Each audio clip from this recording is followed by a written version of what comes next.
தமிழன் தொலைக்காட்சி சொந்தங்களுக்கு கிறிஸ்டோபர் தாஸின் அன்பு வணக்கங்கள். இன்றைய அரசியல் அரங்கம் நிகழ்ச்சிக்காக நம்முடன் இணைந்திருப்பவர் காமராஜர் தேசிய காங்கிரசின் மாநில துணைத் தலைவர் திரு ராமபாண்டி நம்முடன் இணைந்திருக்கிறார். அவரோடு சமகால அரசியல் நிகழ்வுகள் தொடர்பாக நிறைய விஷயங்கள் நம்ம பேசணும். சார் வணக்கம். வணக்கம் சார். நலமா இருக்கீங்களா? நலமா இருக்கேன் சார். கடந்த 27 கரூரில் நடந்த பெருந்துயர சம்பவம், விஜயோட பரப்புரையின் போது நடைபெற்ற சம்பவம், அது அடுத்தடுத்த நகர்வுகளாக போய் கொண்டிருப்பது நாம் பார்க்குறோம். தற்போது சிபிஐ வசம் உச்சநீதிமன்றத்தால் அந்த வழக்கு ஒப்படைக்கப்பட்டிருக்கிறது. நேற்று கரூரில் கூட சிபிஐ அதிகாரிகள் வந்து தங்களுடைய வேலையை ஆரம்பித்து விட்டார்கள் என்பதை நாம் பார்க்கிறோம். தொடர்ந்து கைது செய்யப்பட்ட தாவேக்கோட மாவட்ட நிர்வாகிகள் பிணையில் வெளிவந்து விட்டதையும் நாம் பார்க்கிறோம். அது வந்து சட்ட நடவடிக்கைகள் ஒருபுறம். மறுபுறத்தில் அரசியல் நகர்வுகளாக தமிழக வெற்றி கழகம் அதிமுகவோடு அணி சேரப்போகிறது அப்படின்னு ஒரு பேச்சு உலவதை நம்ம பார்க்கிறோம். அந்த சம்பவம் ஏற்படுத்தியிருக்கும் பெருந்துயரம் ஒருபுறம் என்றால், மறுபுறத்தில் அரசியல் நகர்வுகள், அந்த சம்பவத்திற்கு பின்னான அரசியல் விமர்சனங்கள் கூட நிறைய எழுந்து வருவதை நம்ம பார்க்கிறோம். எப்படி சார் பார்க்குறீங்க? தமிழன் தொலைக்காட்சி நேயர் அனைவருக்கும் என்னுடைய இனிய தீபாவளி நல்வாழ்த்துக்கள். சார், ஒரு விஷயம், இப்போ எங்கள் கட்சி சார்பாக, அதாவது காமராஜர் தேசிய காங்கிரஸ் சார்பாக நாங்கள் ஆளுங்கட்சி, அதாவது மாநில மத்திய சர்க்காரை எதிர்த்து ஒரு ஆர்ப்பாட்டம் பண்ண போகிறோம். நாங்கள் போய் கமிஷன் ஆஃபீஸில் ஒரு இது கொடுக்கும்போது பெர்மிஷன் அவங்க தான் கொடுக்குறாங்க. எந்த இடம் அப்படின்னு அவங்க தான் சூஸ் பண்ணுறாங்க, நாங்கள் சூஸ் பண்ணலை. இப்போ ஒரு கட்சி நடத்த போகுதுங்கிறப்போ அவங்களுக்கு இடம் சூஸ் பண்ணுறது காவல்துறை. இடம் சூஸ் பண்ணும்போது உங்களுக்கு நீங்கள் அதில் உள்ள கட்டுப்பாட்டெல்லாம் சொல்றீங்க, போலீஸ் அமரிக்க கூடாது, நீங்களும் சொல்லுவீங்க, நீங்களும் எனக்கு இந்த இந்த இடங்கள் வேணும்னு கேட்பாங்க. அவங்க முடியாது, இங்க நடக்காது அப்படின்னு அவங்க ஒரு இடத்துல அவங்க அதாவது அவங்க வழக்கமான நடைமுறை. இன்னைக்கு வந்து அலாட்மெண்ட் பண்ணியே வச்சுட்டாங்க சார். சென்னை இங்கே, மதுரை இங்கே, கோவை இங்கே, ஈரோடு அங்கே, தூத்துக்குடி அங்கே, எல்லா மாவட்டத்திலையும் அவங்க நிர்ணயம் பண்ணி வச்சுட்டாங்க. யாருக்கும் அது நல்ல வரவேற்கத்தக்கது. யாருக்கும் எந்த பிரச்சனையும் வரக்கூடாதுன்னு சொல்லி நீங்கள் ஏற்பாடு பண்ணது நல்ல வரவேற்கத்தக்கது. அப்படி இருக்கும்போது அந்த டிவிக்கு மாநாட்டுக்கு நீங்கள் அவர் இந்த ஷோ பண்ண போகிறாருன்னு உங்களுக்கு ரிசல்ட் இருக்குது. உளவுத்துறை உங்களுக்கு ரிப்போர்ட் கொடுத்துருங்க, இத்தனை பேர் வருவாங்க அப்படின்னு. ஒரு நடிகர், அதாவது 77க்கு பிறகு நான் தமிழ்நாடு திருந்திட்டுன்னு நினச்சேன், இன்னும் திருந்தலை. 77 எம்ஜிஆர் கூட போனோம். நான் எம்ஜிஆரை பார்க்குறதுக்கு இந்த மாதிரி போய் நின்னவங்க. ஆனால் அது திருந்திருக்கணும் பார்த்தா இப்பவும் திருந்தலை. அந்த அந்த இது மாதிரியான சம்பவங்கள் நடக்கல இல்லை சார், ரொம்ப இந்த அளவுக்கு இல்லை. இதோட பெரும் கூட்டம்லாம் கூடுச்சு, ஆனால் நடக்கல சார். லேசா மயக்க. அப்போ என்னன்னா சார், அந்த மனிதாயமானம் ஒன்று தலைவங்கிருச்சு. மனிதாயமானம் இல்லை சார். இப்போ பக்கத்தில் யாராவது கீழே விழுந்தவங்க உடனே தூக்கி கொண்டு ஒரு தண்ணி கிணி கொடுத்துருந்தோம். அந்த மனிதாபனம் இப்போ அந்த மனிதாபனம் இல்லை. மேலே யார் வாரா பார்க்கணும், அந்த மெயின் சைட்டுக்குள்ளே போயிட்டாங்களே, ஏறி மிதிச்சுட்டு போயிட்டாங்களே ஒழிய மற்றபடி அந்த மனிதாபிமானங்கள் இதெல்லாம் இல்லை. ஒன்று. ரெண்டாவது, அன்னைக்கு ஒரு ஊரில் 10 பேர் போனால் அந்த 10 பேர் ஒன்றா போனோம். நம்ம ஊர் அப்படிங்கிறதுல ஒன்றா நின்னா ஒன்றா போனோம். அவங்க ஒரு மாதிரி ஒதுங்கும்போது ஒதுங்கிட்டாங்க. இதில் அந்த சம்பவம் இல்லை. ரெண்டாவது, அன்னைக்கு வந்து எம்ஜிஆரை பார்க்கணுன்னு போன கூட்டம் தான் இன்றைக்கும் அதுதான். அன்னைக்கு எப்படி ஒரு நடிகர் எம்ஜிஆரை பார்க்க போனாங்களோ அதே மாதிரி தானே ஒழிய இவங்க கட்சின்னு அப்பாற்பட்ட சொல்லத்தான் நான் சொல்லுவேன், என்னை பொறுத்த வரைக்கும். அப்படி வரும்போது இது முழுக்க இந்த துயர சம்பவம் நடந்ததுக்கு அரசாங்கம் தான் காரணமே ஒழிய விஜய் மீது கூட நான் குற்றம் சொல்ல மாட்டேன் சார். விஜய் மீது மனிதாபிமானமான ஒரு குற்றம். நீங்க அரசாங்கம் தான் முழு முதற் காரணம் அப்படின்னு எப்படி சார் சொல்றீங்க? சார், இப்போ இடம் அவங்க தானே ஒதுக்குறாங்க.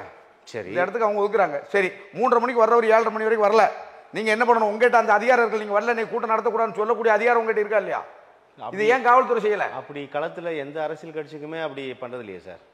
சார், சில தாமதங்கள் நடக்கும்போது காவல்துறை வந்து அப்படிலாம் அனுமதி மறுக்கிறது. தாமதம் இப்ப நாங்க அதை வச்சு அந்த கட்சி அரசியல் பண்ணும் சார். இல்ல, நாங்க சொன்னோம் சார், காவல்துறை மீது விமர்சனம் வைக்கும், அரசு மீது குற்றச்சாட்டை வைக்கும், நடக்கிறது தானே சார். சரி சரி, இப்ப நாங்க ஆர்ப்பாட்டம் பண்றோம் சார். கரெக்டா எங்களுக்கு 11 மணி 1 மணி வரைக்கும் டைம் கொடுப்பாங்க. மிஞ்சி போனா கூட 1 மணி நேரம் கொடுப்பாங்க. 1 மணி நேரம் 2 மணி வரைக்கும் வச்சு ஆரம்பிச்சதுக்கு அப்புறமா சொல்றீங்க. ஆரம்பிச்சதுக்கு அப்புறமா சொல்றீங்க. ஆமா சார். இல்ல சார், நம்ம பெர்மிஷனே தானே. பெர்மிஷன் கொடுக்கும்போது உங்களுக்கு 11 to 1 கொடுக்குறாங்க. நாங்கள் கொஞ்சம் 11ங்கிறது 11:30 ஆரம்பிச்சு போய்கிட்டு இருக்கும்போது ஒரு அரை மணி நேரம் எக்ஸ்ட்ரா வச்சுக்கோங்கம்பாங்க. இல்லை மிஞ்சி போனால் 1 மணி நேரம், அவ்வளோதான் சொல்லுவாங்க. ஆனால் 3:30 மணிக்கு வரவர் 7:30 மணிக்கு செய்தி நம்ம பார்க்கல. இது ஊடக செய்திகள். 3:30 மணிக்கு வர வேண்டியது 7:30 மணிக்கு வந்தார். நீங்கள் இவ்வளோ நேரம் தாமதமாக இருக்கும்போது நீங்கள் அந்த கூட்டத்தை நீங்கள் இன்னைக்கு பண்ண வேண்டாம் சொல்ல உங்களுக்கு அதிகாரம் இருக்கு. காவல்துறைக்கு அந்த அதிகாரம் இருக்கு. ஆனா அது அப்படி சொல்லி சரிப்படுத்துறதுக்கு முடியுமா? முடிஞ்சிருக்கும் சார். அந்த கூட்டம் கலைஞ்சிருக்கும். அன்னைக்கு சொல்லியிருந்தா இந்த துயர சம்பவம் நடந்திருக்கா சார்? இதில் காவல்துறையுடைய பெரும் பொறுப்பு இருக்குது சார். அன்னைக்கு லேட் ஆகிட்டு சார். 1 மணி நேரம் நீங்கள் சொல்கிறத ஒத்துக்கலாம். கிட்டத்தட்ட 4 மணி நேரம் 4.5 மணி நேரம் அதில் நின்ன நிலமை பூரா யோசிங்க சார். அவங்கள விடுங்க சார். அந்த போலீஸ் இன்னும் போலீஸ் அவங்க என்ன சார் பாவம் பண்ணிச்சு? ஒவ்வொரு இடங்களும் அந்த லேடிஸ் போலீஸில் எவ்வளோ கஷ்டப்பட்டுருப்பாங்க. ஏன் நீங்கள் இப்படி அரசியல்வாதிக்கு இப்படி ஏன் பயப்படுறீங்க? சம்பளம் மக்கள் சம்பளம் சார். மக்கள் வரி பணம் தானே, செத்தது மக்கள் தானே. நீங்கள் யாருக்கு பாதுகாப்பாக இருக்கணும்?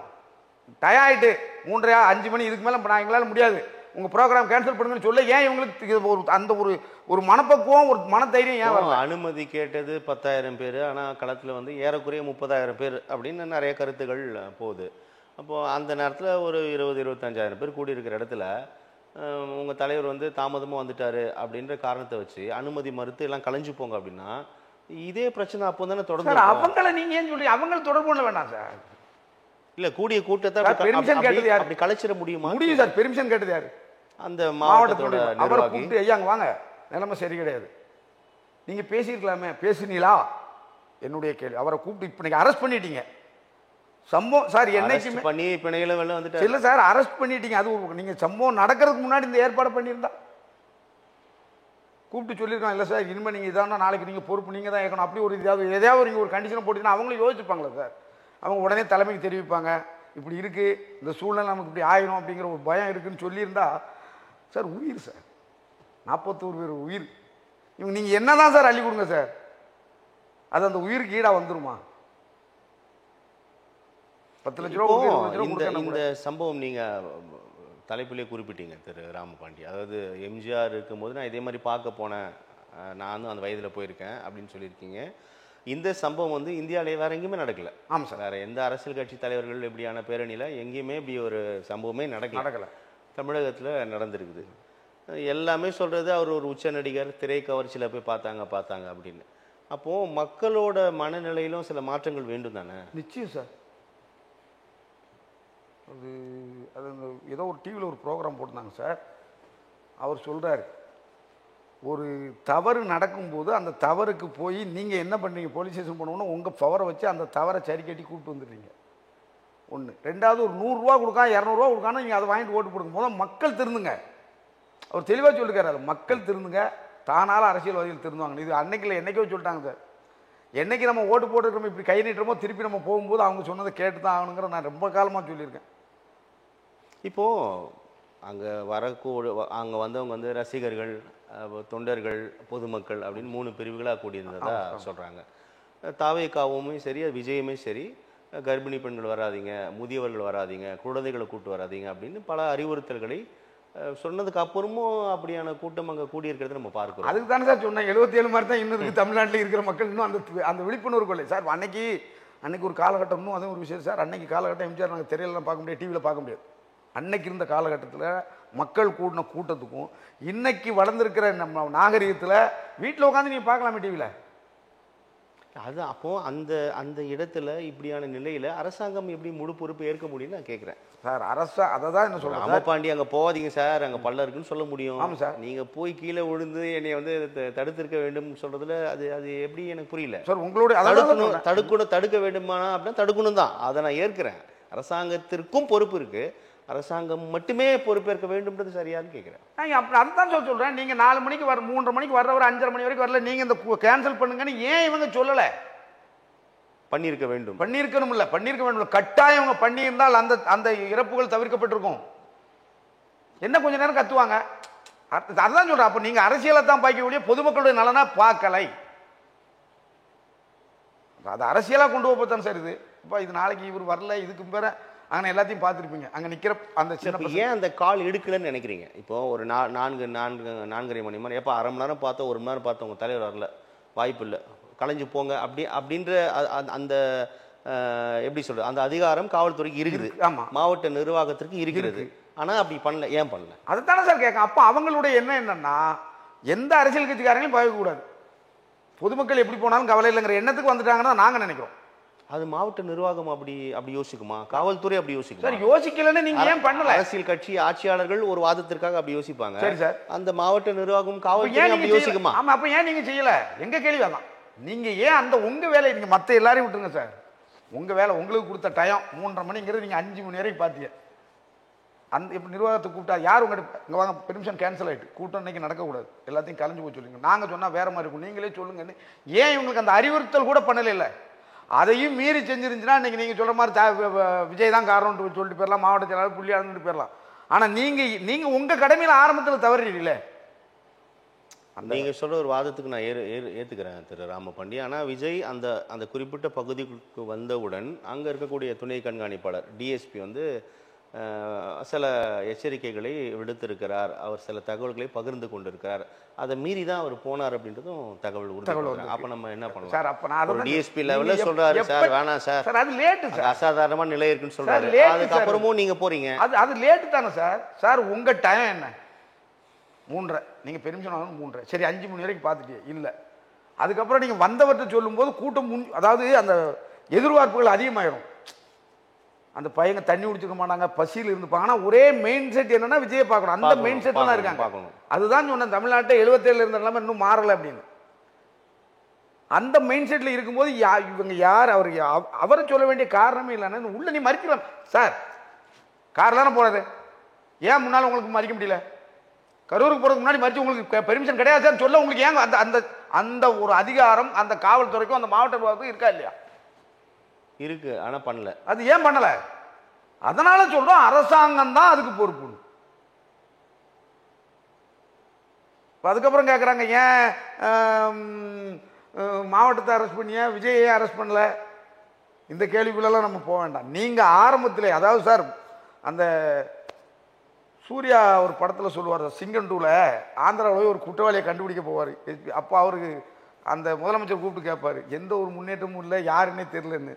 அப்போ தான் சொல்லுவார், குற்றம் நடக்கிறத தடுக்கிறவன் தான் போலீஸ்காரன், குற்றம் நடக்காமல் தடுத்துக்கிட்டு தான் போலீஸ்காரன். நடந்த பிறகு யார் வேணா, அதான் நடந்த பிறகு நம்ம ராமபாண்டி தான் ஒரு கொலை பண்ணிட்டாருன்னா பிடிக்கிறதுக்கு அவரு தேவையில்லையே, ஒரு சாதாரண போலீஸ் போதுமேனு சொன்ன மாதிரி நீங்கள் அந்த அந்த அசோதனம் ஆரம்பிக்கிறதுக்கு முன்னாடி நீங்கள் மாவட்ட எல்கைக்குள்ளே அவரை நிப்பாட்டி நீங்கள் போகக்கூடாதுன்னு சொல்லியிருந்தா என்ன வந்து அப்போ உங்களால் ஒரு சார் ஒரு பொறுப்புள்ள அரசாங்கம் ஒரு எது வேணாலும் வரும். இந்த மாதிரி அசம்பாவிதம் நடந்திருக்காது. எங்களுடைய கருத்து இந்த மாதிரி அசம்பாவிதம் தடுக்கப்பட்டிருக்கலாம். அங்கன்னு போனவுடனே நீங்கள் என்ன பண்ணாலும் அதுதான் நீங்கள் சொல்கிற மாதிரி அது பெரிய ஆரவாரமாயிரும். மாவட்ட எல்கைக்குள்ளே மறித்து நீங்கள் பேசிக்கிட்டீங்கன்னா 1/2 மணி நேரத்துக்கும் அந்த செய்தி அங்கே போகும், கொஞ்சம் கொஞ்சமாக கலந்துருவாங்க, எல்லாருமே கலந்துருவாங்க.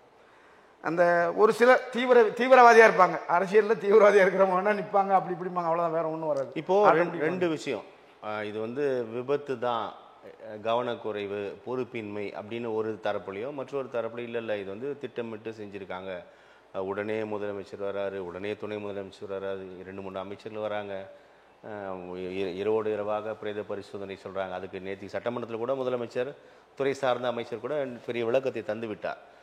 இருந்தால் கூட அது சில சந்தேக குரல்களோடு சந்தேக கண் கொண்டே பார்க்கிறார்கள் அந்த நடவடிக்கையை. அதை எப்படி நம்ம புரிஞ்சுக்கலாம்? இது நான் என்னை பொறுத்த வரைக்கும் நான் இது அரசியல்னு சொல்லுவேன் சார். சார் சம்பவம் நடந்துச்சு, சம்பவம் நடந்த உடனே அதில் இன்னொன்று சொன்னாங்க, நீங்கள் அதை மறைச்சிட்டீங்க, ஒரு ஆம்புலன்ஸ் வந்துச்சு நம்பரே இல்லாமல் வந்துச்சுன்னாங்க. அது உண்மையா பொய்யா எந்த உறுதிப்படுத்தல? இப்போ சிபிஐ விசாரணையில் அது வந்துடும் வச்சுங்க, எல்லா உண்மைகளும் சிபிஐ வெளிக்கொண்டு வந்து விடும் அப்படின்னு நம்ம நம்பலாம். அதான் ஒரே வழி, வேற வழி இல்லை. ஆனால் இப்போ தற்போது இந்த நொடி வரை தொடரக்கூடிய கருத்து விமர்சனங்களை நம்ம பேசுகிறோம். Right sir. இப்போ நான் ஒரே விஷயம் கேட்குறேன், சம்பவம் நடந்துருச்சுங்கிற விஷயம் முதலமைச்சருக்கு போகுது, 1-2 இல்லை அசால்ட்டாக இருக்கிறதுக்கு 41 ஃபஸ்ட்டு எடுத்த உடனே 39 பேர் இறந்துட்டாங்கிற செய்தி செய்தியை, அப்புறம் தான் 2 பேர் ஆஸ்பத்திரியில் இருக்கிறாங்க. இந்த செய்தி கேட்கும்போது ஒரு முதலமைச்சர் அவர்கள் போய் ஒரு ஆறுதல் சொன்னது பெருசாக நீங்கள் நினைக்கிய, அது எப்படி எனக்கு அது ஒன்றும் புரியல. சம்பவம் நடந்த இடத்துல இருந்ததுனால வந்தார், வெளிநாட்டில் இருந்து வந்துட்டாரா? வெளிநாட்டு அவர் வந்தது வந்து அவர் முதலமைச்சர் என்ன சொல்கிறாருன்னா, அந்த செய்தியை பார்த்துட்டு என்னால் வீட்டில் இருக்க முடியல அப்படின்னு வந்ததுன்றார். அவர் வந்தது வந்து ரொம்ப நல்ல விஷயம்தான். ஆனால் அவர் உடனே வந்துட்டாரே, அந்த சம்பவத்துக்கு போலே இந்த சம்பவத்துக்கு போலே இதுக்கு மட்டும் வந்துட்டாருன்னு அப்படி விமர்சனம். எந்த சம்பவம்? இதே மாதிரி ஒரு சம்பவம் 41 பேர் இறந்தாங்க, எந்த அரசியல் கட்சி கூட்டத்தில் இருந்தாங்க, எந்த விதத்தில் இருந்தாங்கன்னு சொல்லுங்க. உடனே கள்ளக்குறிச்சி சாராய விவரத்தை அதுக்கு நாங்கள் அன்னைக்கே அப்படி சொல்றாங்க, அன்னைக்கே சொல்லிட்டோம், கள்ளக்குடி சாராயத்துக்கு ஒரு துட்டு கொடுத்ததே தப்பு சார். கள்ளச்சாராயத்தை ஊக்கப்படுத்துதா கவர்மெண்ட்? கள்ளச்சாராயம் குடிச்சு செத்தவன் வீட்டில் 1 லட்ச ரூபா அவதாரம் சொல்லுங்க, எவன் கள்ளச்சாராயம் குடிக்க எவன் விற்கான்னு பார்ப்போம். வித்தவனெல்லாம் விட்டுருங்க சார். கள்ளச்சாராயம் குடிச்சிட்டு செத்துத்தானா நீ 10 லட்ச ரூபா கொடுக்காங்கிறத 1 லட்ச ரூபா அவனுக்கு ஃபைன்னு சொல்லு, எவன் போய் கள்ளச்சாராயம் குடிப்பான். அப்போ கள்ளச்சாராயத்தை கவர்மெண்ட் ஊக்குவிக்குது. அப்போ எல்லாரும் சொல்கிறாங்க, எங்கள் ஊரில் சொல்கிறாங்க, ஏய் அவனை குடிச்சிட்டு செத்துக்கலாம் உங்கள் வீட்டு குடும்பத்துக்கு பாஞ்சு, எவ்வளோ அசிங்கமாக இருக்குது சார் அது. அதையும் இதையும் ஒப்பிடவே கூடாது சார்.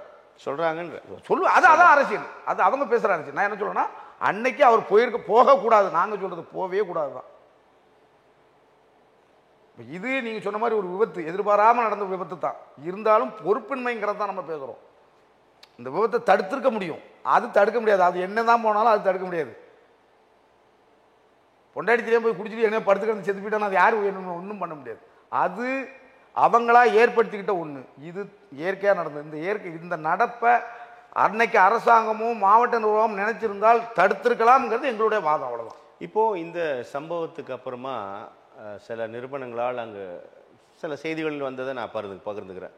கருத்து கணிப்புகள் மேற்கொண்டதாகவும் அதில் வந்து கடந்த முறையாவது 10-15% இருந்துச்சு, இப்போ விஜய்க்கு ஆதரவாக ஏறக்குறைய 20-23% அது உயர்ந்திருக்கு. கருத்து கணிப்பில் அவருக்கான ஆதரவு பார்வை கூடி இருக்கிறது அப்படின்னு ஒரு செய்தி வருது. இதை நம்ம எப்படி புரிஞ்சுக்கலாம்? எல்லாம் சொல்றதானே சார், எந்த சம்பவம் எங்க நடந்தாலும் சொல்றதானே. ராஜீவ் காந்தி சாகுறாரு, காங்கிரஸ் தமிழ்நாட்டை ஆண்டோன்னு சொன்னாங்க, ஆண்டுட்டா?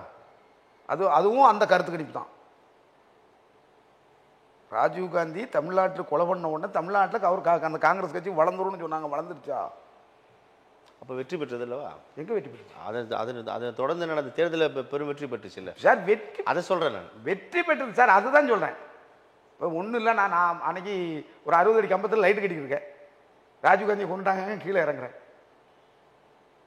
இறங்கினோடனே சரி எப்படின்னு தொடர்ந்து காங்கிரஸ் ஆட்சிக்கு வந்துடும் அப்படின்னு நினைக்கும்.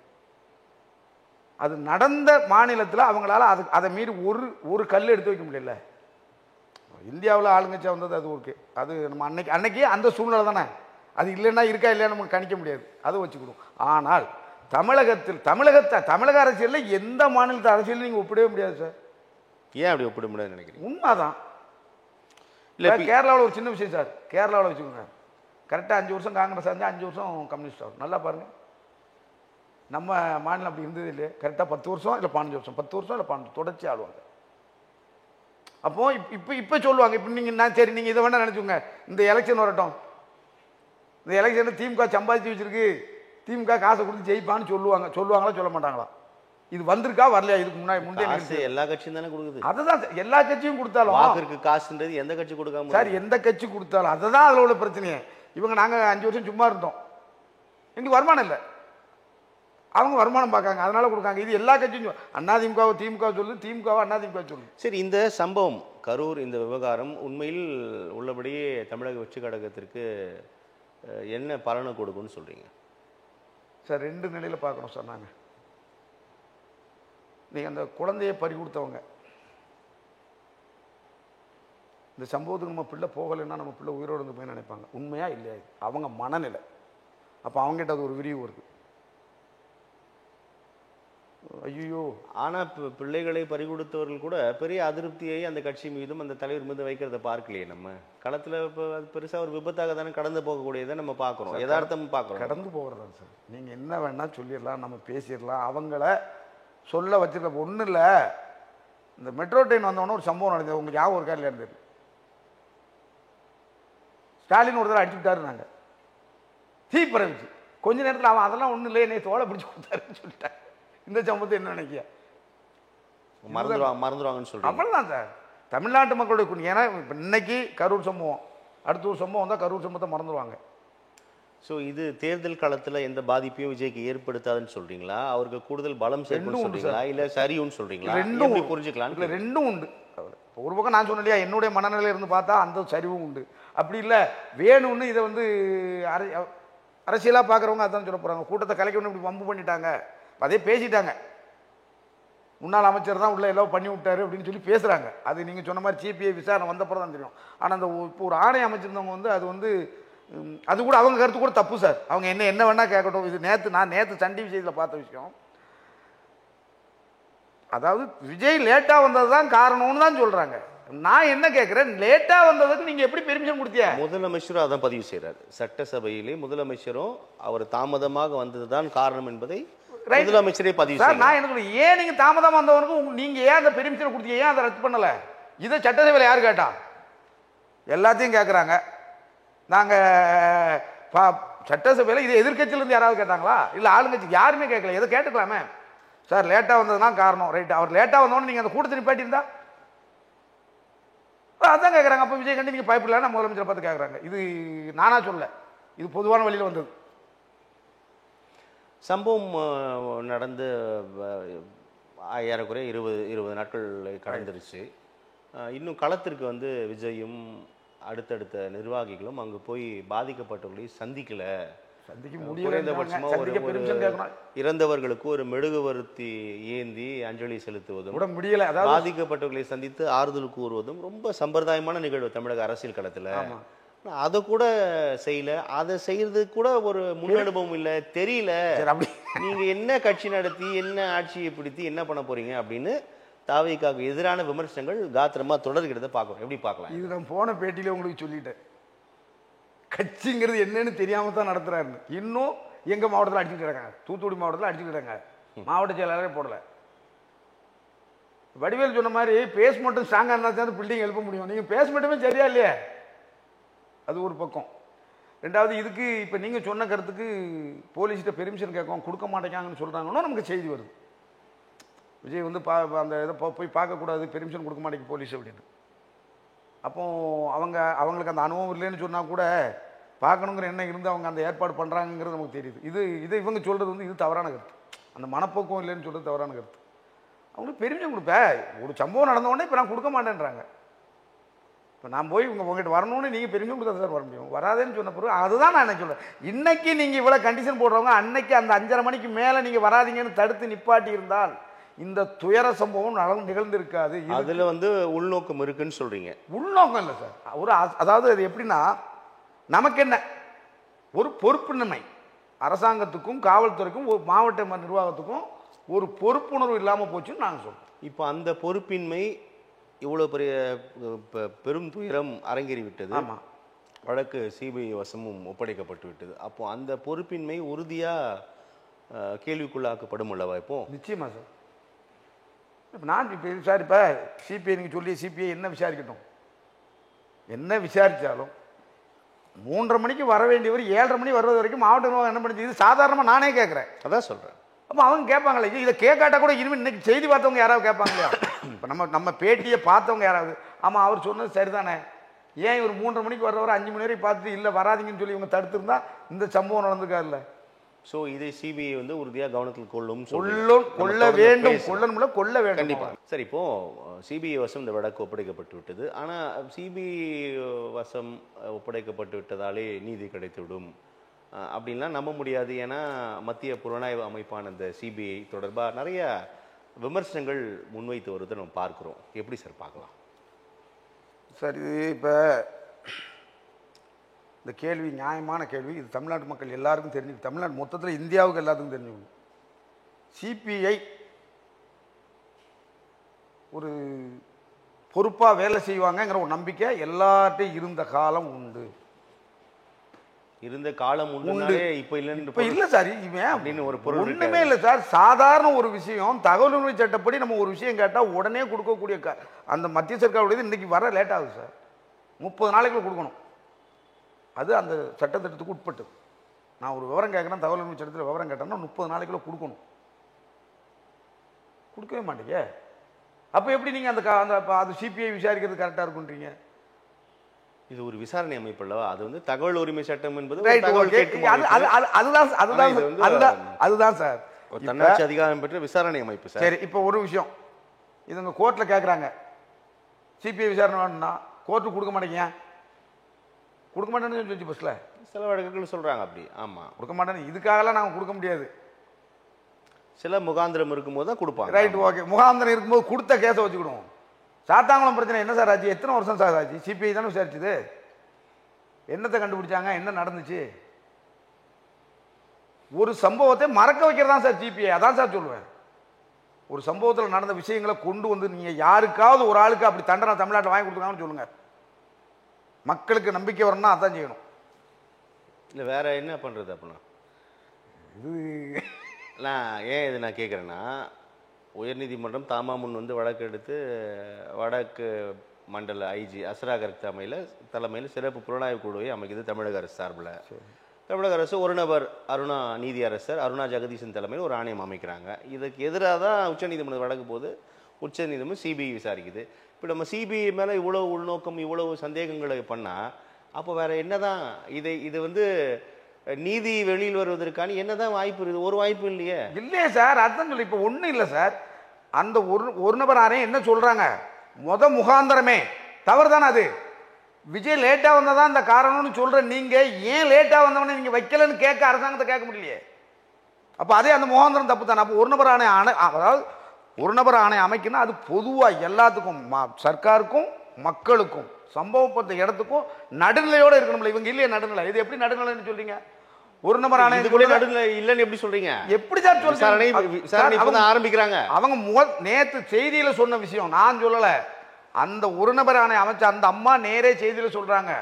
இதுக்கு அதாவது முதல் பொறுப்பு முதல் சம்பவம் நடந்ததுக்கு விஜய் லேட்டா வந்ததான் காரணம்னு சொல்றாங்க. நான் என்ன சொல்றேன், நீங்க லேட்டா வந்தது காரணம்னு சொல்ல உங்களால நீங்க லேட்டா வந்தவரை ஏன் அதை நீங்க அதை நடவடிக்கை விட்டு அதுவும் தவறுன்னு உங்களால சுட்டி காட்ட முடியல. அப்போ ஒரு நபர் ஆணையம்னா நீங்க கவர்மெண்ட்டை காப்பாற்ற தானே போறீங்க, மக்களை காப்பாற்ற வந்த மாதிரி இல்லைங்கிற என்னுடைய கேள்வி. நீங்க சொன்னது ரைட், ஒத்துக்கணும். நானே சொல்லிட்டேன் விஜய் லேட்டா வந்தது ஒரு காரணம் தான் இல்லைன்னு சொல்ல. ஆனா அந்த லேட்டா வந்த விஜய் அங்க வரவிடாம பண்ணிருக்க வேண்டியது கவர்மெண்ட்டுக்கு மாவட்ட நிர்வாகம் போலீஸும் தானே. அதை ஏன் பண்ணல? நீங்க அதை ஏன் குறிப்பிடல? அடுத்த ஒரு சம்பவமா நடக்காம இருக்கணும் சார். ஏன் அதை பண்ணலன்றது சிபிஐ வந்து அந்த கேள்வி உள்ளாக்கப்படல. கேள்வி கேட்கணும்ல சார். கேட்கணும்ங்கறத பொது வழியில இந்த கேள்வியை சிபிஐ முன்வைக்கும் அல்லவா. அமைப்ப ஏன் நீங்க அனுமதி கொடுத்தீங்க அப்படின்னு கேட்கும். அப்ப அதற்கு மாநில அரசு என்ன பதில் சொல்றது நம்ம பார்க்கலாம். ஆமா, அதுதான் சார்.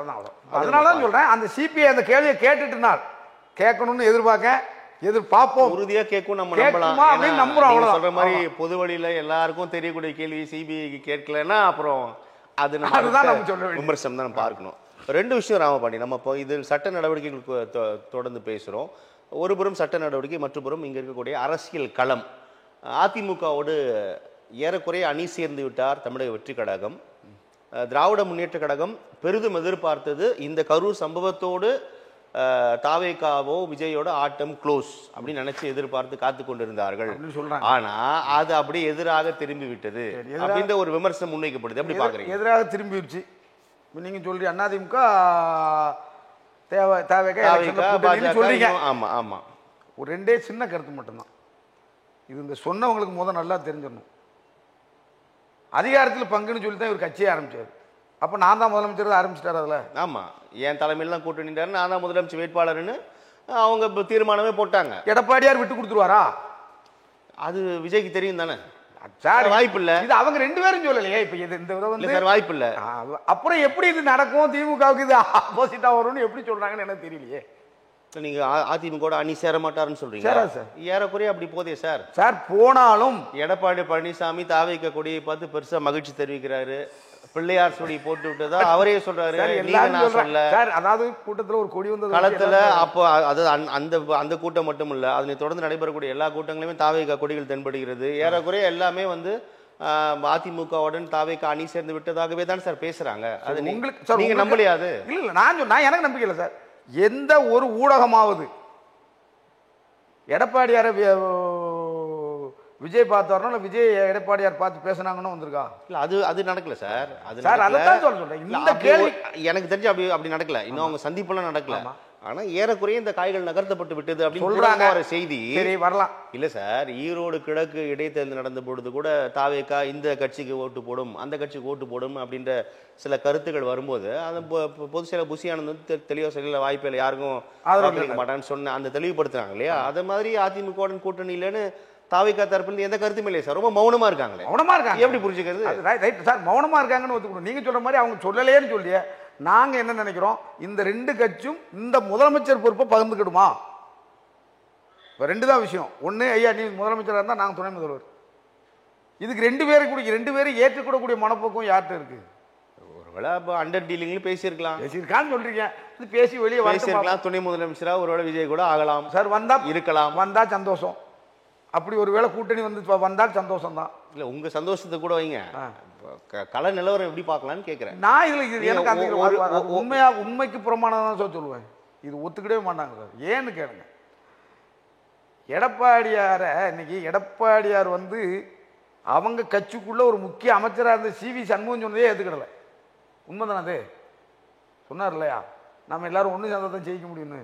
அந்த அந்த வாய்ப்புக்கே கிடையாதுன்னு அடிச்சவர் நான் முதலமைச்சர் சீட்டை உனக்கு விட்டு தந்துருன்னு விஜய்கிட்ட சொல்ல போறாரா?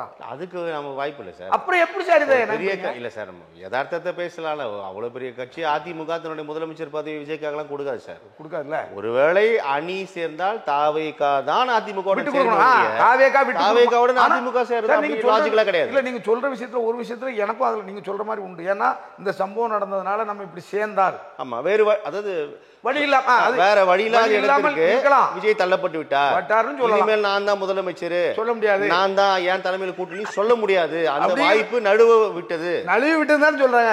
இது எப்படி ஒரு வாக்கு வங்கி அவருக்கு அதே ஆளுக்கு தான் சொல்றாங்க சார். ஒரு அதாவது யாருக்குமே நான் கிடையாது, என் கூட வந்தா நான் அரசியல் இதுல பங்கு கொடுப்பேன், ஆனா முதலமைச்சர் வேட்பாளர் நான் தான் அப்படி சொன்ன ஒரு தலைவர் இந்த ஒரு சம்பவம் நடந்த உடனே இதால நமக்கு பாதிப்பா இதெல்லாம் கவனிக்காமையா இருப்பாரு? கவனிப்பார் இல்லையா? அப்போ நீங்க சொல்ற மாதிரி போயிட்டுனா அப்ப இந்த சம்பவம் அவருக்கு தோல்வி தானே. இதனால அதிமுகவோட கூட்டணியில் போய் கூட்டணிக்கு விட்டு கொடுத்து நான் துணை முதலமைச்சர் விட்டு கொடுத்தாலே இவங்க தோத்துட்டாங்கன்னு தான் அர்த்தம் அரசியல் களத்தில். அதான உண்மை.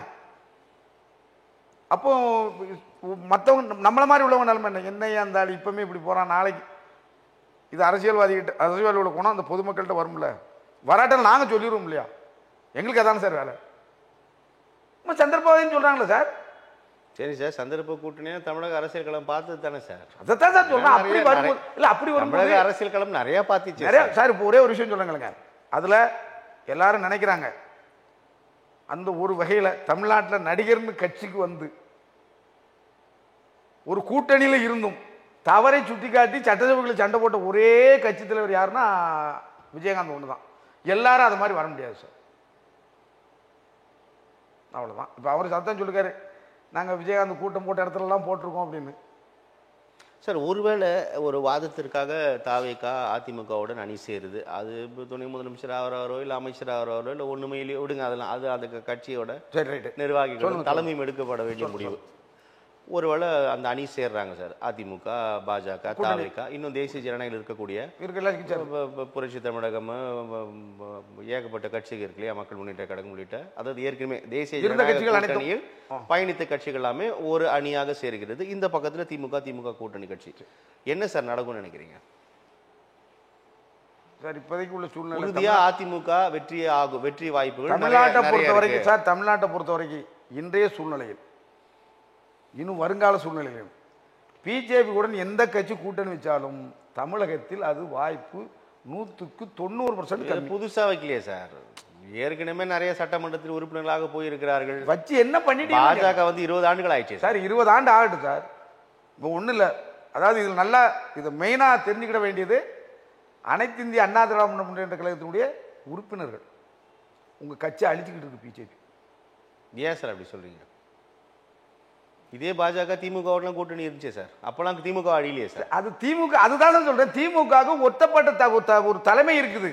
இப்போ இல்ல ஏன் இருக்கா? எடப்பாடி பழனிசாமி இருக்காரு. அது எப்படி நீங்க எடப்பாடி பழனிசாமி இருக்காரு, ஜிவி சண்முகம் அதை சொல்றாரு. அவர் தான் சார் பொதுச் செயலாளர். சார் பொதுச் செயலாளர் நான் சொல்ல கட்சி அவர்கிட்ட தான் இருக்கு, கட்சி அவர்கிட்ட தான் இருக்கு, கொடி அவர்கிட்ட தான் இருக்கு, கொடி அவர்கிட்ட தான் இருக்கு, அவர்கிட்ட தான் இருக்கு, எல்லாமே அவர்கிட்ட தான் இருக்கு. ஒன்றுபட்ட அதிமுக வேண்டும் வேண்டும் என்று ஓபிஎஸ் கேட்கிறார், டிடிவி கேட்கிறார், அம்மையா சசிகலா கேட்கிறார்கள். வாய்ப்பே இல்லை என்று நடத்தி கொண்டே இருக்கிறார் சொல்றாரு. அதுல நான் தாவேகம் அணி சேர போகிறது சார். நான் அதைத்தான் சொல்றேன் சார். அந்த ஒரு அந்த அதாவது ஒரு பிஜேபி முதல் நகர்த்தன் ஓபிஎஸ் கேஸ் போட வச்சுதாரு, கேஸ் போட்டாரா இல்லையா? இப்ப அந்த கேஸ் முடிஞ்சிட்டா? நீங்க சொல்றீங்க கச்செல்லாம் போயிட்டு எல்லாம் போயிட்டுன்னு, கேஸ் முடிஞ்சா இருக்கு? முடியல. உச்சி முடிய கையில பிடிச்சி வச்சுக்கிட்டே இருக்காங்க சார். அதான் சார் சொல்றேன். அதுதான் பாஜக அதிமுக கூட்டணி தானே இருக்குது. அதுதான் சார் சொல்றேன். அந்த முடிய விட மாட்டாங்களா? ஏன் விட போறாங்க? அவங்க சார் விடவே மாட்டாங்க. அவங்களுக்கு என்னன்னா தமிழ்நாட்டில் இப்போதைக்கு 2வது இடத்துக்கு நம்ம வரணும், அதுதான் அவங்களோட ஒரே எய்ம். இப்ப இதே இது அண்ணாமலை இருந்தா கூட்டணி கிடையாதுன்னு சொன்னார்ல எடப்பாடி, சொன்னாரா இல்லையா? அண்ணாமலை மாற்றப்பட்டு விட்டாரு. கூட்டணி அண்ணாமலை சொன்னாரு, மாத்திட்டாங்க. அண்ணாமலை மாத்திட்டு கூட்டணி வச்சாங்க. இப்ப அதுதான் கூட்டணி. அதான் அண்ணாமலை அதிமுக அதிமுக தானே முக்கியமா பாக்குது பாஜக. ஆமா சார். இப்ப அதுதான் அதேதான். இப்ப நான் என்ன சொல்றேன், அன்னைக்கு அண்ணாமலையை வச்சு சொல்லி நாங்க கூட்டணியில் நிக்கலன்னோம். இன்னைக்கு அண்ணாமலை இல்லாதனால கூட்டணியில் நிக்கிறோம். சரி நில்லுங்க. இந்த தமிழ்நாட்டுடைய அரசியலில் ஒரே ஒரு விஷயம், அந்த பிஜேபியை இங்க கொண்டு அது ஒரு மதவாத கட்சியா எல்லாருமே உருவாக்கிட்டாங்க. இன்னைக்கு தமிழ்நாட்டுக்குள்ள எல்லாரும் சொல்லுவாங்க மாறுதட்டி நாங்கள் தமிழர்னு, அது அப்பாற்பட்ட விஷயம். அது உண்மையும் அல்ல. என்ன இப்போ அந்த பிஜேபி அப்படி ஒரு ஒரு போர்வை தோட்டத்தில் கொண்டு வந்தாங்க. இது சிங்கண்டா, இது கடிச்சு பிடுங்குற மாதிரியே அது பிஜேபி ஆனால் அதே மாதிரி சில விஷயங்களை அவங்க பண்ணுறாங்க. என்ன பண்ணுறாங்க சார்? ஆமாம், சில இடங்கள்ல அந்த ஊர் பிரச்சனை, இந்த மணிப்பூர் பிரச்சனை எவ்வளோ பெரிய பிரச்சனை சார். தமிழ்நாடு என்ன சார் பிரச்சனை சார்? இதை நாங்கள் நினைப்போம்ல சார், நாளைக்கு நம்மகிட்ட வரும்னு நினைப்போம்ல. நீங்கள் நினச்சிட்டு போங்க. அதுதான் சொல்கிறேன். நாங்கள் நினச்சா நாங்கள் எங்கேயாவது சொல்லுவோம்ல சார். அதாவது இப்போ மணிப்பூரில் நடந்த சம்பவம் நம்ம ஊரில் இன்னைக்கு இது இப்போ ஆரம்பிச்சிருக்கு சார், இப்போ ஆரம்பித்து கொண்டு இருக்கிறது. சரி, தமிழ்நாடோட களம் தான் வேற என்ன சொல்றீங்க? களம் வேற சார், அந்த மாநிலம் வேற, தமிழ்நாடோட களமே வேற, அரசியல் வேற சார். இயல்பான தமிழ்நாடே வேற வேற இயல்பான மனநிலைக்கு வரும்போது இப்ப நாங்க ஏதாவது ஒண்ணும் பண்ண முடியாது நம்பிக்கையா இருக்கீங்களா? பிஜேபி அதுதான் சொல்றேன். அந்த காரணத்தினால பிஜேபியுடன் எந்த கட்சி கூட்டணி சேர்ந்தாலும் அது அரசாணைக்கு அந்த அரசாங்கத்தை பிடிக்க வர்றது கொஞ்சம் கஷ்டம், அவ்வளவுதான். இது எங்களுடைய கருத்து. ஒரு உண்மையா நாங்கள் யாரும் எல்லாரும் ஓட்டு போட மாட்டாங்க. அதிமுக அது தெரியாமல இருக்கும்னு நினைக்கிறீங்க? இது அதிமுக உணர்ந்து தானே இருக்குது. உணர்ந்து பின்னால் இருந்து வெளியிலிருந்து பார்க்கக்கூடிய கட்சிகளுக்கு தெரியும் போது அதிமுகவும் அதன் பொதுச் செயலாளருக்கும் தெரியாதா? தெரியும் சார். அப்புறம் அதுதான் சொல்ல தெரிஞ்சு இப்போ தன்னை காப்பாற்றிக்கிடணும். இப்போ ஒன்றும் இல்லை சார், இவர் முடியாதுன்னு சொன்னார்னா கட்சி வேற ஆளுக்கு போகுது. இப்போ ஒன்றுமே இல்லை. சிவி சமூகம் எதுக்கு டெல்லிக்கு போனார்? எதுக்கு போனார் சார்? அவர் போய் அமித்ஷா பார்த்து வந்தோம், இங்கே ஒரு கூட்டத்துக்கு போட்டார், எல்லாரையும் ஒண்ணு சேர்க்கணும்ன்றாரு. முடியாதுட்டாரு. அது வரைக்கும் எடப்பாடி கூட்டணி சேரல சார். முடியாதுன்ட்டார் சார். அது வரைக்கும் எடப்பாடி அதிமுக கூட்டணி கிடையாது. செங்கோட்டையன் டெல்லி சென்றார், சிவி சண்முகம் நீங்க குறிப்பிட்ட மாதிரி டெல்லி சென்றார், அமித்ஷா பேசினார், பிரதமர் பேசினார், எடப்பாடி பழனிசாமி தான் வாய்ப்பே இல்லைன்றாரு. அதான் சொல்றேன், அவங்க வாய்ப்பே இல்லைன்னு அடுத்த நாங்க போயிட்டாரு சார். சார் தாவேக்காவோட அணியில் சேரக்கூடிய நிலைக்கு தள்ளிட்டாரு. ஆமா சார். இப்போ ஒரு விஷயம், தாவேக்காவை தள்ளிட்டாரு. அது சம்பவம், கரூர் சம்பவம் நடந்துட்டுன்னு சொல்லியா ஒரு விஷயம். இதுல அதிமுக அந்த அளவுக்கு போனதுக்கு முழு காரணம் யாருன்னா அம்மா சசிகலா அம்மா தான். அந்த ஜெயலலிதா அம்மா இருந்தாங்கல்ல, அவங்க இவ்வளவு பேர் இருக்கும்போது எதுக்கு ஓபிஎஸ் வச்சுட்டு அந்த அம்மா உள்ள போனாங்க? அந்த அம்மா உள்ள போயிட்டு வந்தவொன்னு இந்த ஆள் என்ன பண்ணாரு? இந்தாங்கன்னு கொடுத்துட்டு கீழே இறங்கிட்டாரு. இந்த அம்மா ஏன் அந்த வேலையை செஞ்சது? ஓபிஎஸ் விட்டுட்டு எடப்பாட்டை கொடுத்ததான் கட்சியை இப்படி போச்சுங்க. நாங்க அன்னைக்கு ஓபிஎஸ் என்ன போச்சு கட்சின்னு கேட்கிறேன். என்ன சார் இருக்கு கட்சி? என்ன இருக்குன்றீங்க? அவங்க சார் பிரதான எதிர்கட்சி சார். பிரதான எதிர்கட்சிங்கிறத நாங்க சொல்லல சார், நீங்களே சொல்லி ஒத்துக்கு சார். அவங்களே சொல்றாங்க சார். கட்சியில தானே சார் பிரதான எதிர்கட்சி அதிமுக தான் சார். அது அம்மையார் மறைவுக்கு பிறகு அதிமுக எடப்பாடி கையில் தான் இருக்கிறது. நாங்க என்ன சொல்றோம்? நாங்க சொல்லல இதை, அந்த கட்சியில் உள்ள இரண்டாம் கட்ட தலைவர்கள் அப்படிதான் சொல்லணும். அவரும் சொல்றாங்க இந்த மாதிரி பிரிஞ்சதுனாலதான் நம்ம ஜெயிக்க முடியலன்னு. நாங்க சொல்லலை, அண்ணாதிமுகவுடைய இரண்டாம் கட்சி தலைவர்கள் சொல்றாங்க. அப்ப நாங்க அதை உண்மைதான் நம்புவோம். அன்னைக்கு அந்த அம்மா எடப்பாடியிட்ட ஓபிஎஸ் கொடுத்துட்டு போயிருந்தா இன்னைக்கு அந்த அம்மா முதலமைச்சர். அதையும் யாரு செய்தார்னா ஐயா பிரதமர் மோடி அவர்கள் சார். இப்போ அதுதான் எடப்பாடி பழனிசாமி புது வியூகத்தையும் அமைத்து விட்டார். இப்போ விஜய் எவ்வளவு வாக்குகள் வாங்குவாரு சார்? ஒரு பேச்சுக்கு 10 வாங்குவாரு, 15 வாங்குவாரு, 5 வாங்குறாரு, 8 வாங்குறாரு, 20 வாங்குவாருன்னு சொல்லியிருக்காங்க. ஒரு 5 கூட வாங்கிட்டுமே சார். கடந்த தேர்தலின் போது அதிமுகவுக்கும் திமுகவுக்குமான வெற்றி சதவீதம் என்பது 5.6% ஏறக்குறைய. அப்ப அதே பாஜக இன்னும் பிற கட்சிகள் கூட்டணி வந்துச்சுன்னா விஜயோட ஒரு 5% வாக்குகள் வந்தா கூட அதிமுக வெற்றி பெற்று விடும். எப்படி வருவீங்க? அப்ப எடப்பாடியோட புது வியூகம் அவருக்கு பலனளிக்க போகிறது. அப்படி நீங்க நினைக்கிறீங்க? நாங்க என்ன நினைக்கிறோம்? நான் நினைக்கல. யூகம் களம் சொல்றேன். அதுக்கு என்ன என்னுடைய கள நிறுவனத்தில் அப்படி ஒரு வேலை வறுமையானால் கடிச்சுக்கிட்டு வரும். புரியல. ரெண்டும் கடிச்சுக்கிட்டு வரும். அடிச்சுக்கிட்டு வருது உங்க கணக்குப்படி. அந்த 5% 6% ஓட்டுனா ரெண்டுமே அப்படித்தான் வரணும். இப்ப 230 ஊர்ல கிட்டத்தட்ட 110 தொகுதி 100 அப்படித்தான் வரணும். சரி. அப்படி வரும்போது இவங்க தனிப்பட்ட முறையில் அமைக்க முடியாது. சரி. இதுல பிஜேபி ரெடியா இருக்கான். நீங்க சொன்ன மாதிரி தாவேகா விட்டுருங்க, பிஜேபிக்கு ஆட்சியில பங்கு வாங்குறது ஸ்டெடியா இருக்காங்க. கொடுப்பாரா? இல்ல, இது பெரிய வாய்ப்பே இல்லைன்னு தானே சொல்றாங்க. கொடுக்க மாட்டார்ல, அப்புறம் எப்படி ஆட்சியால விட்டுருவாங்களா? இல்ல சார், வாய்ப்பு இல்லைன்னு தெரிஞ்சுதான் வராங்க. அதான் சொல்றேன். நீங்க கேக்குறீங்க, நீங்க வாய்ப்பு இல்லைன்னு சொல்றீங்க. வாய்ப்பு இல்லைன்றது எடப்பாடி பழனிசாமி சொல்லிட்டு தான் இருக்கிறாரு. ஆட்சியில் பங்கு, அதிகார பங்குலாம் தமிழக அரசியல் அப்படி கிடையாதுன்னு சொல்லிட்டாங்க சார். இருந்தாலும் அதுக்கப்புறம் தான் தாவேகா வருது, அதுக்கப்புறம் தான் பாஜக தொடருதுன்னா அவங்க அதை ஏத்துக்கிட்டு வரதா தானே பொருள் அப்படின்னு. சரி, இப்போ நீங்க வரமாட்டாங்கன்னு எப்படி சொல்ல வந்துட்டாங்களேன்ற சார், அதை தான் சொல்றேன். அப்படியே இவங்க ஒரு பக்கம் வந்தாலும் இவங்களா ஆள விட மாட்டாங்க சார். ஒரு கேட்டா போட்டே போறீங்க. உண்மை சார். ஒண்ணே வர மாட்டாங்கன்றீங்க சார். வந்துட்டா ஆள விட மாட்டாங்க. 90% வர மாட்டாங்க. ஆள விட்டா அதுக்கப்புறம் தொடர விட மாட்டாங்க நீங்க சொல்றீங்களா? எல்லா கணிப்புகளுக்கும் தேர்தல் முடிந்ததுக்கு அப்புறம் தானே சார் தெரியும். ஆமா முன்னாடியே சார் இவ்வளோ கதைகள் உலவுது. இல்ல ஒண்ணுமே இல்ல, ஒரு சின்ன ஒரு சின்ன அசாதாரணம் நடந்துச்சு. பாஜகவை அதிமுக தான் தமிழ்நாட்டை அறிமுகப்படுத்துதா சார்? தமிழ்நாட்டில் பாஜகவை அறிமுகப்படுத்துது யார் சார்? கூட்டணி திமுக தானே சார். திமுக தான் ஆரம்பிச்சு விட்டாங்க. என்ன சார், நான் இல்லைன்னு சொல்ல. ஏதோ 2025 முதல் முறையா பாஜகவோட அதிமுக தான் கூட்டணி அமைக்கிற மாதிரியே பேசிட்டு இருக்கீங்களே சார். அதுதான் நான் என்ன சொல்றேன், பார்த்து விட்டாங்க சார் பாஜக. உங்க கருத்து தவறானது. அது என்னன்னு தெரிஞ்சுங்க. இந்த இதுக்கு முந்தின எம்பி எலெக்ஷன்ல தனித்து தான் இருந்தாங்க. இல்ல இதுக்கு முன்னால் அந்த அம்மையார் இருக்கும்போது சரி 16 எந்த மாநிலத்திலும் ஒரு கட்சியும் சொல்லாத ஒரு பெரிய பிண்டத்தை கொண்டு பண்ணாரு. சரி, அந்த அம்மா மேல எங்களுக்கு அது ரொம்ப பிடிச்ச விஷயம். சரி, மோடியா லேடியான்னு கேட்டாங்க. எத்தனை தொகுதி அவங்க ஜெயிச்சாங்க? திமுகவில் என்ன பண்ண முடிஞ்சது? அந்த தலைமை ஒரு தலைமை உளுந்த உடனே தானே இவ்வளவு நிலையும். இல்ல நீ திமுக வராது சார், நாங்க சொன்னோம் சார். நாங்க சார் ஒரு விஷயம் சொன்ன அம்மையார் ஜெயலலிதாவே தோற்ற வரலாறுலாம் இருக்கே சார். சார் எல்லாமே அரசியல் பார்த்தாச்சு தமிழ்நாட்டுல. எல்லாருமே தோத்த வரலாறு இருக்கு சார். நான் என்ன சொல்றோம், எடப்பாடி முதலமைச்சர் 5 வருஷம் ஆள்றாரு. ஆளும்போது ஒரு சட்டம் போடுறாரு சார். அது உங்களுக்கு நினைவு இருக்கா இல்லையான்னு தெரியல. டிஎன்பி தமிழ்நாடு நுழைவு தேர்தலில் ஆமா பிற மாநில தருணம் 1947 முன் குடியரசு திபத்தன மக்களும் உள்ள வரலாம். ஓபிஎஸ் முதலமைச்சர் அந்த போட்டது. இல்ல சார், எடப்பாடி நல்லா யோசனை பண்ணுங்க. எடப்பாடியார் நீங்க பாருங்க, அது சட்டமாக்கப்பட்டது. அப்போ என்னோட நினைவு சரியா இருந்தா அதான். அப்போ நாங்க என்ன சொல்றோம், எலெக்ஷன் இடைஞ்சல் வருது, திருப்பி எலெக்ஷன் வரும்போது பண்ண வேண்டியது 2 விஷயம். யாரு? எடப்பாடியார் பண்ண வேண்டிய 2 விஷயம் பண்ணியிருந்தா நீ திமுக ஆளுங்கட்சி இல்லை. ஒன்று பிஜேபி கூட்டணி வைக்கக்கூடாது, 2 இந்த டிஎன்பிசி இதை சட்டமாக்கியிருக்கோம். நாங்கள் அவர் ஒன்றுமே இல்லை, அந்த தேர்தல் வாக்குறுதியில் கொடுத்துருந்தா கூட இந்த 2 விஷயம் நடந்திருந்தா திமுக ஜெயிச்சிருக்கா சார். இந்த 2 விஷயம் தான் அவங்களை ஜெயிக்க வச்சுது. இப்போ பிரதான கட்சிகளை கடந்து பார்க்கும்போது பாமக தேமுதிக வெளியில் இருக்குது, நாம் தமிழர் தனித்தே இருக்க வச்சுங்களேன்.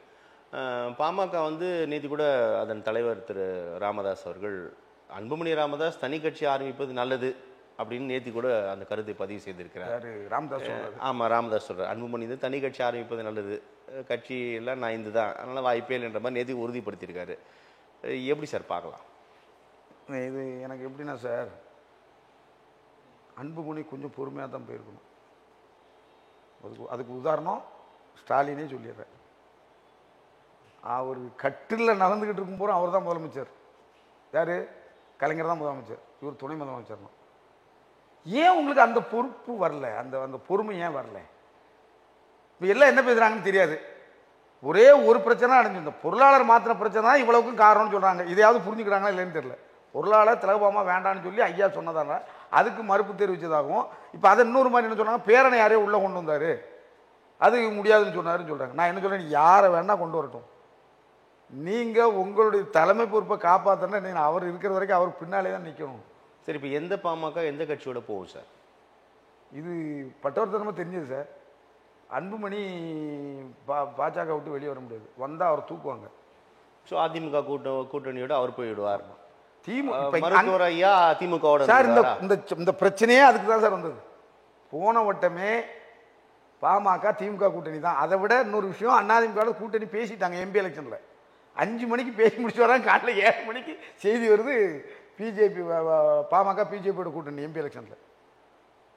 அப்போ எல்லாரும் நினைக்கிறேன், ஏன் 7 மணி வரைக்கும் பேசிட்டு காலையில் இப்படி சொல்றாங்கன்னா அப்போ என்ன நடந்துச்சு? அப்போ எல்லாரும் அதை சொல்றாங்க, அன்புமணி மேல கேஸ் இருக்கு, நீங்க கூட்டணி வைக்கணும் நாங்கள் கேஸ் ஒன்றுன்னு சொன்னான்னு சொல்றாங்க. இது உண்மையா பொய்யா? அதாவது கேஸ் இருக்குங்கிறது எல்லாருக்கும் தெரியும்.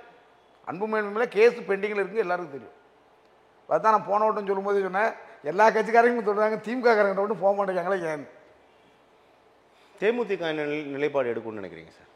சார் அவங்களும் திமுக கூட கூட்டணிலாம் வருவாங்கன்னு நினைக்கிறேன் சார். அந்த நிலைமை தான் இருக்கிறாங்க. ஏன்னா அதிமுக ஏமாத்திட்டு அப்படின்னு ஒரு விஷயம் சொல்றாங்க. அந்த எம்பி அது நமக்கு எல்லாருக்கும் தெரிஞ்ச விஷயம் தான் சார். இப்போ கமலஹாசன் எம்பி ஆகிட்டு இருந்தாலும் சொல்ல காப்பாற்றிட்டாங்க இல்லையா? அப்படி ஒரு விஷயம் பார்க்கும்போது அவங்க திமுகவோட கூட்டணிக்கு வருவாங்கிற எண்ணம் இருக்கு. அது சட்டமன்ற தேர்தலில் அதிக இடங்களை கொடுக்கக்கூடிய கட்சியோடு தான் சார் அணி சேருவாங்க இயல்பா. ஒருவேளை திமுக அதிமுக நிறைய இடங்கள் கொடுத்தா தேமுதிக அதிமுக போக மாட்டாங்க. அந்த அம்மா பேசின பேச்சு வச்சு போக மாட்டாங்க. ஏன்னா நம்பிக்கை துரோகம் பண்ணி விட்டார் எடப்பாடி. அது அந்த அம்மா நான் என்கிட்ட தனியாக சொல்ல ஒரு மீட்டிங்கில் சொன்ன விஷயம். எம்பி தாரன்னு சொல்லி தரல. ஆனா கடைசி நேரத்தில் எது வேண்டும் என்றாலும் நடக்கலாம். சொன்ன மாதிரி நான் 10 சீட்டு தருவேன்னு சொன்னதுல 15 சீட்டு தருவேன்ட்டாங்கன்னா சரியா போச்சு. கூட்டணி அதிமுக அதுவும் நடக்கலாம். அதுவும் நடக்கலாம். நாம் தமிழர் கட்சி தொடர்ந்து களத்தில் தனித்தே இருக்கிறத நம்ம பார்க்குறோம். இப்போ கூட சமீபத்தில் கூட வாய்ப்பே இல்லை, நான் தனித்து தான் போட்டியிட போகிறேன்றது அதன் தலைமை ஒருங்கிணைப்பாளர் அண்ணன் சீமான் இதை தெளிவுபடுத்தியிருக்கிறார். எப்படி சார் பார்க்கலாம்? அவருக்கு என்னையை பொறுத்த வரைக்கும் இந்த இந்த இந்த எலெக்ஷனில் அவர் வாக்கு வங்கி சரியும் அப்படிங்கிறது என்னுடைய கணிப்பு. எப்படி சார்? ஏன் ஒரே ஒரு விஷயம், தமிழ்நாட்டு அரசியலுக்குள்ளே நீங்கள் யார் வந்தாலும் யாரை நீங்கள் பேசுகிறீங்களோ பேசல, 2 பேரை நீங்கள் ஒன்றும் பேசாமல் இருந்தாலே வளர்ந்துருவீங்க. 2 பேரில் யாராவது ஒரு ஆளாக பேசிட்டா கூட சரிதான் உங்களுக்கு. ஒன்று பெருந்தலைவர் காமராஜ், இன்னொன்று தந்தை பெரியார். இவங்க 2 பேரும் நீங்கள் ஒன்றுமே சொல்லாமல் இருந்தால் கூட உங்கள்கிட்ட போய்கிட்டே இருப்பீங்க. நீங்கள் என்னமோ சொன்ன மாதிரி அன்னைக்கு எங்கள் தாத்தானிய நீ கடையில் 16 வயசுல பிள்ளையை கட்டிட்டாருன்னு சொல்லிய உங்கள் மேலே தான் விஜயலட்சுமி சொன்னேன். இதில் என்ன பேச்சு? பெரியாரை தான் அப்படி சொல்கிறார். காமராஜரை பற்றி அவர் பெருமதிப்பு தானே. காமராஜரை சொல்லலை சார், அதுதான் சொல்ல. 2ல யாரையுமே தொடக்கூடாது. 2மே அந்த ஒரு அரசியல் களத்தில், தமிழ்நாட்டு அரசியலில் 2 பேருமே இருக்கும். சரி, இப்போ விஜய் என்ன செஞ்சிருக்காரு? பெரியாரை வச்சிருக்காருல்ல. ஆமாம், காமராஜரே வச்சிருக்காரு, பெரியாரே வச்சிருக்காரு. அதனால் வெற்றி பெற்று விடுவாரோ? இல்லை, அவங்க அந்த அரசியல் களத்தில் நிற்க முடியும் சார். இப்போ ஒன்றும் இல்லை சார், இன்னைக்கு சீமா நீங்கள் இப்போ அதை தான் சொன்னேன். இந்த களத்தில் எவ்வளோ வாங்குறாரு வாக்கு, இப்போ வாங்குறாரு. இப்போ ஏன்னா இப்போ வந்து அவருடைய உண்மையிலே அவர் இன்னைக்கு தான் எங்கள் பக்கம் வராரு. தென் மாவட்டம் அப்படின்னு சொல்லி இப்போ தான் கல் இறக்க போகிறோம், மாடு மேய்க்க போகிறேன்ட்டு வராரு. இது வரைக்கும் அவர் வந்ததில் அவர் பின்னால் இருந்த மக்கள் அனைத்து மக்களையும் ஒன்றா வச்சுருந்த ஒரு கட்சி எதுன்னா அது ரொம்ப, அதாவது துட்டு கொடுத்தா கூட விலைக்கு போகாத கட்சியாக இருந்துச்சு. துட்டு கொடுத்தா கூட வாங்கிட்டு ஓட்டு போடக்கூடிய ஆள் இல்லாமல் ஒரு கட்சி தமிழ்நாட்டில் இருக்குன்னா அது நாம் தமிழர் கட்சி. இன்றைக்கி அதை கெடுத்துட்டாருன்னு நாங்கள் பார்க்குறோம் சார். நம்ம நிறைய விஷயங்கள் பேசியிருக்கோம், தொடர்ந்து நிறைய விஷயங்கள் பேசலாம் சார். உங்களுடைய வருகைக்கும் கருத்து பகிர்வுக்கும் மிக்க நன்றி. நேயர்களே, மற்றும் ஒரு அரசியல் அரங்கம் நிகழ்ச்சியில் சந்திக்கலாம். நன்றி, வணக்கம்.